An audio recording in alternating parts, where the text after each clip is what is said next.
Hey, what's up guys? If this is your first time on the channel, you may or may not realize that what I'm driving right now is not an actual car, but a very intentionally designed sim rig. And I've had a lot of questions from some of the videos I've been putting up on how it is that I design the rig and how I make the videos and why they look so realistic.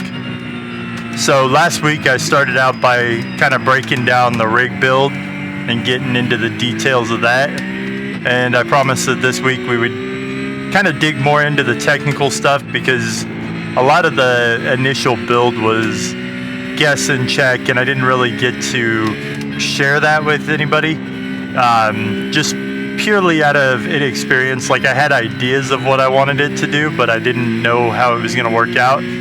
But as far as the technical side of things, which is what we're going to focus on today, oh man, wall. We're going to focus more on the technical side, where I can really dig into how I've set things up and how I record these videos, where the camera goes, how the camera records. Talk about the PC I run sim racing on, PC I do recording on. So let's jump over to the desk for a minute and get out of this race, and I'll catch you guys up on all that.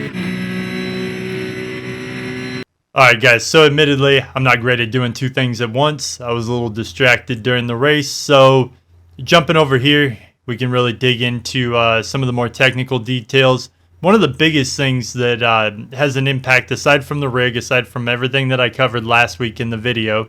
Speaking of, if you guys didn't watch the video, I'll tag that in right here. Make sure you check it out.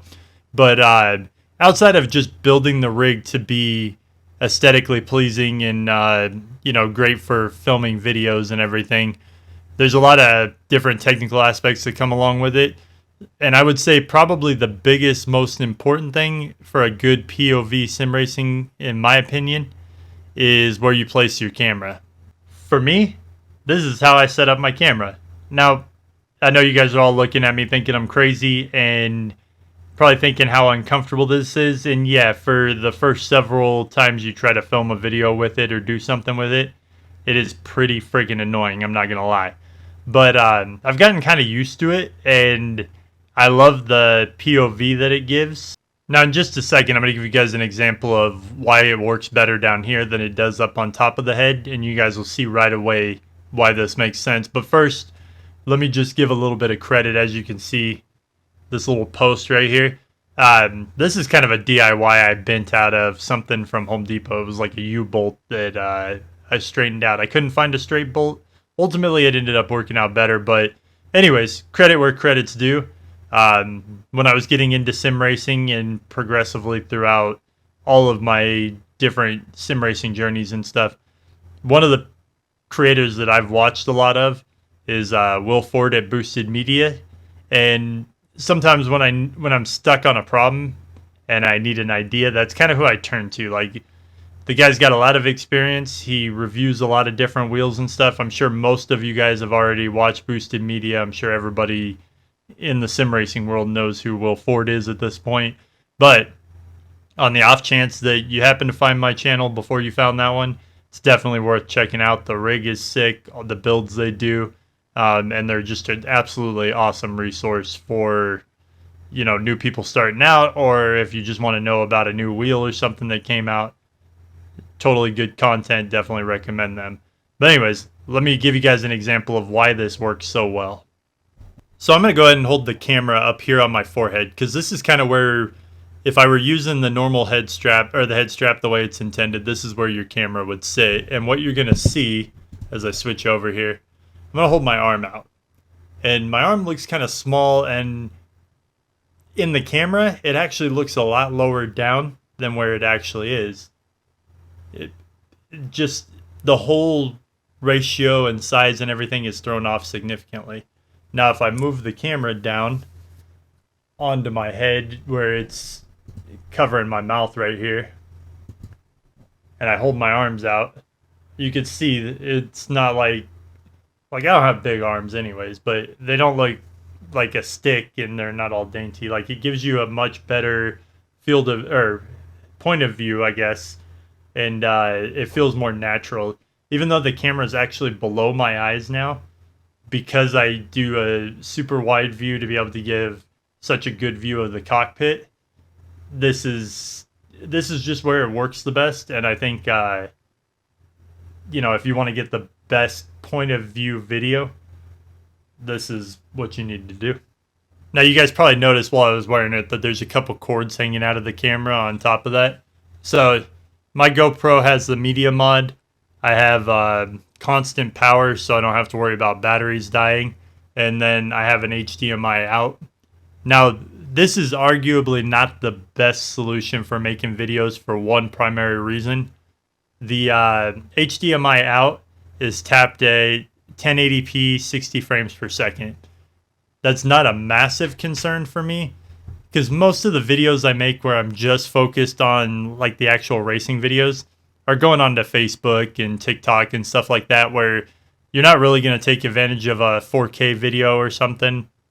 Even in a YouTube scenario, I'm not filming in 4K. I mean, my main camera that I use right here, I mainly run it in 1080p. I think it looks good enough. And would you really think about the fact that most people use their phones and stuff to watch videos? I don't think, especially in the sim racing sense, that anything more than 1080p for filming is super necessary. So the reason that the HDMI runs straight into the computer, though, is not just because I don't want to have to upload the videos from the camera and go through that mess, but it's also so that I can control the different audio volumes going in and mix the audio from the game into the video at the same time, instead of having to worry about filming. Like, what I used to do before I had all this set up was I would film the video on the GoPro, and I would have to save the replay on iRacing or whatever I was doing. I'd have to then move the replay over, try to line up the audio with the car, and honestly, sometimes it worked, sometimes it didn't. Sometimes just in finalizing the video and encoding it, that would get scrambled, the audio would fall out of place, and then you'd be shifting when you're not supposed to, and it just comes off really weird. So ultimately, running through an audio controller and into the same PC that the camera's running into and meshing all that together in OBS Studio has created a very seamless, clean video audio. Definitely much more happy with that than I was trying to edit all this together. It also makes the editing process a whole lot faster. All right, guys, now I'm going to touch on this one kind of quick because I feel like like I said in the last video, I kind of feel like I beat lighting to a pulp, but I feel like it's also really important. So to go over how I get the ambient lighting to work, I've actually done my own DIY ambient lighting. I still have the rear supports for the roof is kind of a work in progress. I haven't fully decided what shape and build I want to do with it. I know I want to be able to attach my racing nets and everything to it, so this is kind of the concept I'm going with, but just ignore that for right now. Really what I want to focus on is, as you can see, I'm running 5 different ambient lights. The 2 back boxes also have stationary lights built into them. They don't react to anything from the computer. They're just there if I need extra lighting. I don't have them on right now. I don't need them, but they are there if I do. Now, these 5 lights are a total of 1,032 LEDs. I looked into Philips Hue, and I looked into a lot of different options for lighting. And unfortunately, I just couldn't find anything that I felt was going to be bright enough to work with the GoPro. If you guys want to know more about the ambient lighting, just check out one of my previous videos. I've done a couple different videos on how to build them and stuff. And you can always add more if you need more, or take away some if you don't need them. If you're not filming, you don't really need 1,032 LEDs. 256 works pretty good. I found that main matrix of 256 with 2 side matrix of about 64 work pretty good for just cruising and for not doing any kind of filming or anything like that. It's just when you want to film with the GoPro, it requires a lot of lighting to be able to capture the cockpit and everything. And the reason I didn't want to go with your typical studio lighting or something like that is that I really wanted to create as much immersion as possible, and I feel like having that one solid light constantly doesn't really add the level of immersion that ambient lighting does. So that was kind of the logic behind it. Moving on from ambient lighting. You guys might have noticed throughout this video that I've got two different PCs running. You can kind of see the fan and stuff on the SimRig PC. Just a quick recap of what I'm running on the SimRig for hardware. I've got a Ryzen 7 5800X processor paired with a RX 7800 XT graphics card.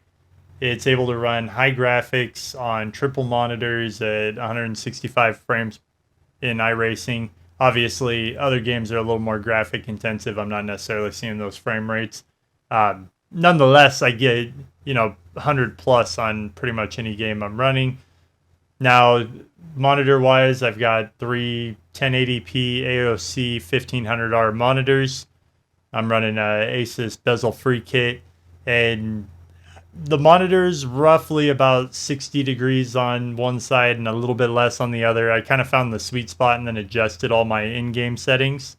It's not necessarily the recommended. Everybody says, you need to use a POV calculator, set up your monitors, all that, or FOV calculator, set up your monitors, do all that stuff. Sorry, POV's on the brain because that's what we're talking about. But all that, that's definitely probably the best way to go. But for me, I wanted the most immersive setup.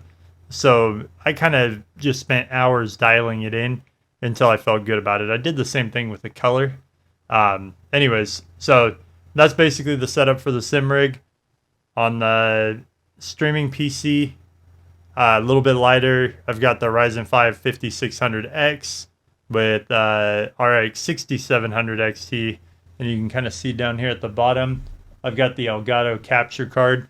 So the HDMI from the camera I'm wearing here, my little cord hanging out here, actually runs directly into the Elgato down here at the bottom.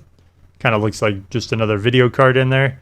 So that's what's picking up this feed right here and sending it right into OBS. All of my audio runs through this Maono sound mixer right here. So the reason I like the Maono over some of the other options, I looked into the Rode and a lot of more expensive ones, because this one is about $140 versus the $600, $700, $800 you could be spending on a sound mixer. And the cool thing about this is it's USB audio directly into my streaming PC.